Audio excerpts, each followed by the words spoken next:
हाँ जी students, last time ਤੁਸੀਂ ਲੀਥੀਅਮ ਮੋਲੀਕਿਊਲ ਦੀ એનર્ਜੀ ਲੈਵਲ ਡਾਇਗਰਾਮ ਡਿਸਕਸ ਕੀਤੀ ਸੀ ਤੇ ਅੱਜ ਨੈਕਸਟ ਡਿਸਕਸ ਕਰਾਂਗੇ ਆਪਾਂ energy level diagram of beryllium molecule Be2 times. ਮਤਲਬ ਦੋ ਬੈਰੀਲੀਅਮ ਐਟਮ ਜਿਹੜੇ ਆ ਉਹ ਆਪਸ ਜਦੋਂ ਕੰਬਾਈਨ ਹੋ ਕੇ ਮੋਲੀਕਿਊਲ ਬਣਾਉਂਦੇ ਆ ਤਾਂ ਉਹਦੇ ਵਿੱਚ ਕਿਵੇਂ ਇਲੈਕਟ੍ਰੋਨਸ ਫਿਲ ਕੀਤੇ ਜਾਂਦੇ ਉਹ ਆਪਾਂ ਇੱਥੇ ਡਿਸਕਸ ਕਰਾਂਗੇ। In this molecule, the compound is formed by the combination of two beryllium atoms। ਇਸ ਮੋਲੀਕਿਊਲ ਦੇ ਵਿੱਚ ਕਹਿੰਦੇ ਜਿਹੜਾ ਇਹ ਕੰਪਾਊਂਡ ਬਣਿਆ ਹੋਇਆ Be2 ਮੋਲੀਕਿਊਲ, ਇਹ ਉਸ ਸਮੇਂ ਬਣਦਾ ਜਦੋਂ ਦੋ ਬੈਰੀਲੀਅਮ ਐਟਮਸ ਜਿਹੜੇ ਉਹ ਆਪਸ 'ਚ ਕੰਬਾਈਨ ਹੁੰਦੇ ਆ। In this atom its atomic number is 4। ਇਸ ਐਟਮ ਦੇ ਵਿੱਚ ਜਿਹੜਾ ਬੈਰੀਲੀਅਮ ਕਹਿੰਦੇ ਇਹਦਾ ਐਟੋਮਿਕ ਨੰਬਰ 4 ਹੁੰਦਾ and its electronic configuration is 1s2 2s2। ਇਹਦੇ outermost shell 'ਚ ਦੋ ਹੀ ਇਲੈਕਟ੍ਰੋਨ ਹੁੰਦੇ ਆ। it has 2 electrons in its valence shell, then two beryllium atoms share 2 electrons of outermost shell to form Be2 molecule। ਤਾਂ ਉਸ ਸਮੇਂ ਕਹਿੰਦੇ ਜਿਹੜਾ ਬੈਰੀਲੀਅਮ ਐਟਮ ਹੈ ਉਹਦੇ ਆਊਟਰਮੋਸਟ ਸ਼ੈੱਲ 'ਚ ਦੋ ਇਲੈਕਟ੍ਰੋਨ ਹੈ ਤੇ ਦੋ ਬੈਰੀਲੀਅਮ ਐਟਮਸ ਫਿਰ ਕੀ ਕਰਦੇ ਆ ਆਪਸ 'ਚ ਆਪਣੇ ਦੋ ਇਲੈਕਟ੍ਰੋਨ ਸ਼ੇਅਰ ਕਰ ਲੈਂਦੇ ਆਊਟਰਮੋਸਟ ਸ਼ੈੱਲ ਵਾਲੇ ਜਿਹੜੇ ਆ ਦੋ ਇਲੈਕਟ੍ਰੋਨ ਨੇ, ਇੱਕ ਬੈਰੀਲੀਅਮ ਦੇ ਦੋ ਦੂਜੇ ਦੇ ਵੀ ਦੋ, ਤੇ ਫਿਰ ਉਸ ਸਮੇਂ ਉਹ ਬੈਰੀਲੀਅਮ ਮੋਲੀਕਿਊਲ ਬਣਾਉਂਦੇ ਆ। And it's energy level diagram is, ਤੇ ਫਿਰ ਇਹਦੀ એનર્ਜੀ ਲੈਵਲ ਡਾਇਗਰਾਮ ਕਿਵੇਂ ਹੋਵੇਗੀ?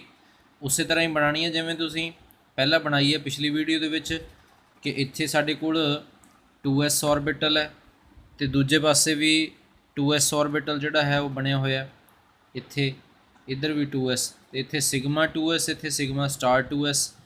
ਫਿਰ ਅੱਗੇ ਇੱਧਰ 2p 3 ਔਰਬਿਟਲ, ਇੱਧਰ 3 2pa ਹੈ, 3 3 6, ਤੇ ਫਿਰ ਇੱਥੇ ਪਾਈ 2px ਪਾਈ 2py ਸਿਗਮਾ 2pz ਪਹਿਲਾਂ ਬੌਂਡਿੰਗ ਮੋਲੀਕੂਲਰ ਔਰਬਿਟਲ, ਫਿਰ ਸਟਾਰ ਵਾਲੇ ਪਾਈ ਸਟਾਰ 2px ਪਾਈ ਸਟਾਰ 2py ਪਾਈ ਸਟਾਰ ਸਿਗਮਾ ਸਟਾਰ 2pz। ਸੋ ਇਹਦੇ ਵਿੱਚ ਐਂਟੀ ਬੌਂਡਿੰਗ ਮੋਲੀਕੂਲਰ ਔਰਬਿਟਲ। ਤੇ ਫਿਰ ਇਹਦੇ 'ਚ ਦੇਖੋ ਤੁਸੀਂ ਆ ਲਿਖਿਆ ਹੋਇਆ ਸੈਂਟਰ 'ਚ ਮੋਲੀਕੂਲਰ ਔਰਬਿਟਲਸ ਆ, ਸੈਂਟਰ ਵਾਲੇ ਸਾਰੇ ਮੋਲੀਕੂਲਰ ਔਰਬਿਟਲ ਨੇ ਤੇ ਲੈਫਟ ਹੈਂਡ ਸਾਈਡ ਤੇ ਐਟੋਮਿਕ ਔਰਬਿਟਲ, ਇਹ ਵੀ ਐਟੋਮਿਕ ਤੇ ਇਹ ਵੀ ਐਟੋਮਿਕ ਔਰਬਿਟਲ, ਇਕੱਲੇ ਐਟਮ ਦਾ, ਇਹ ਵੀ ਐਟੋਮਿਕ ਔਰਬਿਟਲ ਤੇ ਇਹ ਵੀ ਐਟੋਮਿਕ ਔਰਬਿਟਲ। ਸੋ ਇੱਥੇ ਆਊਟਰ ਇਲੈਕਟ੍ਰੋਨਿਕ ਕਨਫੀਗਰੇਸ਼ਨ ਹੈ 2s2, 2s 'ਚ 2 ਇਲੈਕਟ੍ਰੋਨ, ਇਹਦੇ 'ਚ ਵੀ ਆਊਟਰ ਮੋਸਟ ਸ਼ੈਲ 'ਚ 2s2 ਉਹ ਵੀ ਫਿਲ ਕਰ ਦਿੱਤੇ, 2 ਤੇ 2 4 ਹੋ ਗਏ। ਸੋ 2 ਇੱਥੇ ਫਿਲ ਹੋ ਗਏ 1 2 ਤੇ 2 ਇੱਥੇ ਫਿਲ ਹੋ ਗਏ 1 2। ਸਿਗਮਾ 2s 'ਚ ਵੀ 2 ਹੋ ਗਏ, ਸਿਗਮਾ ਸਟਾਰ 2s 'ਚ ਵੀ 2 ਇਲੈਕਟ੍ਰੋਨ ਹੋ ਜਾਂਦੇ ਆ। ਨੈਕਸਟ ਫਿਰ ਇਸ ਤੋਂ ਬਾਅਦ ਇਹਦੀ ਦਾ electronic configuration of Be2 is, ਫਿਰ ਇਹਦੀ ਇਲੈਕਟ੍ਰੋਨਿਕ ਕਨਫੀਗਰੇਸ਼ਨ k.k. ਪਹਿਲਾਂ ਵੀ ਦੱਸਿਆ ਸੀ ਤੁਹਾਨੂੰ ਕਿ 1s ਔਰਬਿਟਲ ਇੱਥੇ ਲਿਖਿਆ ਨਹੀਂ ਆਪਾਂ, ਮਤਲਬ ਦੋਨਾਂ ਦਾ ਹੀ ਦੋ ਬੈਰੀਲੀਅਮ ਐਟਮਸ ਜਿਹੜੇ ਉਹਨਾਂ ਦਾ 1s ਔਰਬਿਟਲ ਫੁੱਲੀ ਫਿਲਡ ਹੈ, ਮਤਲਬ ਦੋ ਇਲੈਕਟ੍ਰੋਨ ਹੈ ਉਹਦੇ 'ਚ। ਤੇ ਉਹ ਜਿਹੜਾ 1s ਔਰਬਿਟਲ ਹੁੰਦਾ ਉਹ k ਸ਼ੈਲ ਹੁੰਦਾ, ਇੱਕ ਦਾ k ਸ਼ੈਲ ਦੂਜੇ ਦਾ ਵੀ k ਸ਼ੈਲ, ਦੋਨੋਂ ਕੰਪਲੀਟ ਹੈ। ਤੇ ਉਸ ਤੋਂ ਬਾਅਦ 'ਚ ਲਿਖ ਦਿੱਤਾ sigma 2s2 sigma star 2s2। ਤੇ ਫਿਰ ਇਹਦਾ ਬੌਂਡ ਆਰਡਰ ਕੈਲਕੂਲੇਟ ਕਰਨਾ ਹੈ। ਬੌਂਡ ਆਰਡਰ ਤੁਹਾਨੂੰ ਦੱਸਿਆ ਸੀ ਕਿ number of electrons in bonding molecular orbital minus number of electrons in anti bonding molecular orbital divided by 2। ਤੇ ਇਹਦੇ 'ਚ ਦੋ ਹੀ ਬੌਂਡਿੰਗ ਮੋਲੀਕੂਲਰ ਆਰਬਿਟਲ 'ਚ ਹੈ ਮਾਈਨਸ 2 ਐਂਟੀ ਬੌਂਡਿੰਗ ਦੇ ਵਿੱਚ ਡਿਵਾਈਡਡ ਬਾਈ 2। 0/2 ਮੀਨਸ 0, ਮਤਲਬ ਇੱਥੇ Be2 ਮੋਲੀਕਿਊਲ 'ਚ ਬੌਂਡ ਆਰਡਰ 0 ਆ ਗਿਆ। ਸੋ ਜਿਹਦਾ ਬੌਂਡ ਆਰਡਰ 0 ਹੈ ਮਤਲਬ ਆਪਸ 'ਚ ਕੋਈ ਬੌਂਡਿੰਗ ਨਹੀਂ ਬਣ ਰਿਹਾ, ਤੇ ਇਹਦਾ ਮਤਲਬ ਇਹ ਮੋਲੀਕਿਊਲ ਨੇਚਰ ਦੇ ਵਿੱਚ ਐਗਜ਼ਿਸਟ ਨਹੀਂ ਕਰਦਾ। ਸੋ ਇੱਥੇ ਲਿਖਿਆ ਹੋਇਆ because the bond order is 0 therefore this molecule does not exist in nature. ਜਿਸ ਕਰਕੇ ਇਹ ਮੋਲੀਕਿਊਲ ਜਿਹੜਾ ਹੈ ਨੇਚਰ ਦੇ ਵਿੱਚ ਐਗਜ਼ਿਸਟ ਨਹੀਂ ਕਰਦਾ ਕਿਉਂਕਿ ਇਹਦਾ ਬੌਂਡ ਆਰਡਰ 0 ਹੈ, ਮਤਲਬ ਕੋਈ ਬੌਂਡ ਹੀ ਨਹੀਂ ਬਣ ਰਿਹਾ ਇਹਦਾ ਕਿਸੇ ਦੇ ਨਾਲ, ਤਾਂ ਫਿਰ ਇਹਨੇ ਮੋਲੀਕਿਊਲ ਕਿਵੇਂ ਫਾਰਮ ਕਰਨਾ ਹੈ। ਨੈਕਸਟ ਹੈ ਇਸ ਤੋਂ ਬਾਅਦ energy level diagram of Be2 molecule, boron molecule. Boron the atomic number 5, ਦੋ ਬੋਰੋਨ ਐਟਮਸ ਆਪਸ 'ਚ ਮਿਲ ਕੇ ਆਪਣੇ ਆਊਟਰ ਮੋਸਟ ਸ਼ੈਲ ਦੇ 3 ਇਲੈਕਟ੍ਰੋਨ ਸ਼ੇਅਰ ਕਰ ਲੈਂਦੇ ਆ। ਸੋ ਇਹੀ ਆਪਾਂ ਡਿਸਕਸ ਕਰਾਂਗੇ। In this molecule, the compound is formed by the combination of 2 boron atoms। ਸੋ ਇਸ ਸਮੇਂ ਕਹਿੰਦੇ ਇਸ ਮੋਲੀਕਿਊਲ ਦੇ ਵਿੱਚ ਦੋ ਬੋਰੋਨ ਐਟਮਸ ਆਪਸ ਦੇ ਵਿੱਚ ਕੰਬਾਈਨ ਹੋ ਕੇ ਇਹ ਮੋਲੀਕਿਊਲ ਬਣਾਉਂਦੇ ਆ। In this atom, its atomic number is 5। Boron the atomic number 5 ਹੈ and its electronic configuration is 1s2 2s2 2p1।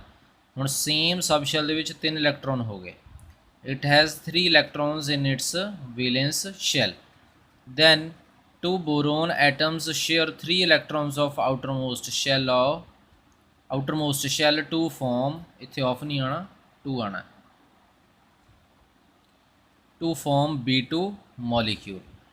ਤਾਂ ਉਸ ਸਮੇਂ ਕਹਿੰਦੇ ਜਿਹੜੇ 3 ਇਲੈਕਟ੍ਰੋਨ ਨੇ ਇਹਦੇ ਆਊਟਰਮੋਸਟ ਸ਼ੈੱਲ 'ਚ, ਇੱਕ ਬੋਰੋਨ ਦੇ ਤੇ ਦੂਜੇ ਬੋਰੋਨ ਦੇ, ਤਾਂ ਉਹ ਉਸ ਸਮੇਂ ਆਪਸ 'ਚ ਆਪਣੇ 3 ਇਲੈਕਟ੍ਰੋਨ ਆਊਟਰਮੋਸਟ ਸ਼ੈੱਲ ਦੇ ਸ਼ੇਅਰ ਕਰ ਲੈਂਦੇ ਆ ਤੇ ਫਿਰ B2 ਮੋਲੀਕਿਊਲ ਦੀ ਫਾਰਮੇਸ਼ਨ ਹੁੰਦੀ ਹੈ। And it's energy level diagram is ਉਸੇ ਤਰ੍ਹਾਂ ਹੀ ਬਣਾ ਲਈ। ਇੱਥੇ ਵੀ ਸਾਡੇ ਕੋਲ 1s2 2s2 2p1 ਸਾਰੀ ਇਲੈਕਟ੍ਰੋਨਿਕ ਕਨਫੀਗਰੇਸ਼ਨ ਲਿਖ ਦਿੱਤੀ। 1s2 2s2 2p1, ਇੱਥੇ ਵੀ 2s 'ਚ 2 ਫਿਲ ਕਰ ਦਿੱਤੇ, 2p 'ਚ 1 ਹੋ ਗਿਆ। ਇੱਧਰ ਵੀ 1s 'ਚ 2 ਇਲੈਕਟ੍ਰੋਨ ਤੇ 2s 'ਚ 2 ਇਲੈਕਟ੍ਰੋਨ ਤੇ 2p 'ਚ ਸਿੰਗਲ ਇਲੈਕਟ੍ਰੋਨ ਜੋ ਇੱਥੇ ਬਣਿਆ ਹੋਇਆ। ਤੇ ਫਿਰ ਉਸ ਸਮੇਂ ਦੀ ਇਲੈਕਟ੍ਰੋਨਿਕ ਕਨਫੀਗਰੇਸ਼ਨ ਲਿਖਣੀ ਹੈ ਕਿ ਜਿਹੜੇ ऑर्बिटल्स जो है वो फिल्ड ने, ਉਹਦੇ ਮੁਤਾਬਕ ਇਲੈਕਟ੍ਰੋਨਿਕ ਕਨਫੀਗਰੇਸ਼ਨ ਲਿਖੀ ਜਾਂਦੀ ਹੈ। ਇੱਕ ਚੀਜ਼ ਹੋਰ ਦੱਸਣੀ ਰਹਿ ਗਈ, ਇੱਥੇ ਇੱਕ ਇਲੈਕਟ੍ਰੋਨ, ਇੱਥੇ ਇੱਕ ਇਲੈਕਟ੍ਰੋਨ, ਮਤਲਬ 2 ਇਲੈਕਟ੍ਰੋਨ ਹੋ ਗਏ ਤਾਂ ਨੀਚੇ ਤੋਂ ਉਸੇ ਤਰ੍ਹਾਂ ਹੀ ਗ੍ਰੈਜੂਅਲੀ ਫਿਲ ਕਰਦੇ ਜਾਣਾ ਆਪਾਂ। π2px 'ਚ ਇੱਕ ਇਲੈਕਟ੍ਰੋਨ, π2py 'ਚ ਇੱਕ ਹੋਰ ਇਲੈਕਟ੍ਰੋਨ। ਪੇਅਰਿੰਗ ਤਾਂ ਹੋਣੀ ਹੈ ਜਦੋਂ ਸੇਮ એનર્ਜੀ ਦੇ ऑर्बिटल्स ਪਹਿਲਾਂ ਇੱਕ ਵਾਰ ਫਿਲਡ ਜ਼ਰੂਰ ਹੋਣਗੇ। ਮਤਲਬ ਇਹਦੇ 'ਚ ਵੀ ਹੈ, ਇਹਦੇ 'ਚ ਵੀ ਹੈ, ਤਾਂ ਇਹਦਾ ਮਤਲਬ ਇਹ ਜੋ ਹੈ ਸਾਡੇ ਕੋਲ ਇਲੈਕਟ੍ਰੋਨ ਇੱਥੋਂ ਇਹ ਫਿਲ ਕੀਤਾ ਗਿਆ ਇਹਦੇ 'ਚ। ਸੋ ਇਹਦੇ ਨਾਲ ਅੱਗੇ ਨੈਕਸਟ ਇਸ ਤੋਂ ਬਾਅਦ ਫਿਰ એનર્ਜੀ ਲੈਵਲ ਡਾਇਗਰਾਮ ਤੋਂ ਬਾਅਦ ਫਿਰ ਇਹਦਾ ਬੌਂਡ ਆਰਡਰ ਜੋ ਹੈ ਉਹ ਕੈਲਕੂਲੇਟ ਕਰਨਾ ਹੈ ਆਪਾਂ।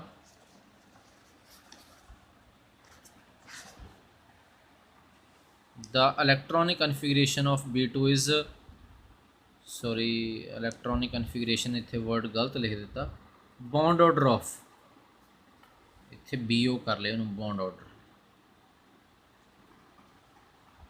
number of electrons in bonding molecular orbital minus number of electrons in anti-bonding divided by 2। so 2 ਇੱਥੋਂ ਆ ਗਿਆ, 4 minus 2 2 ਆ ਗਿਆ, 2/2 1, ਮਤਲਬ ਇੱਕ ਬੋਰੋਨ ਦਾ ਦੂਜੇ ਬੋਰੋਨ ਦੇ ਨਾਲ ਸਿੰਗਲ ਬੌਂਡ ਹੁੰਦਾ ਹੈ। Because bond order of B2 is greater than 0 therefore it exists in nature।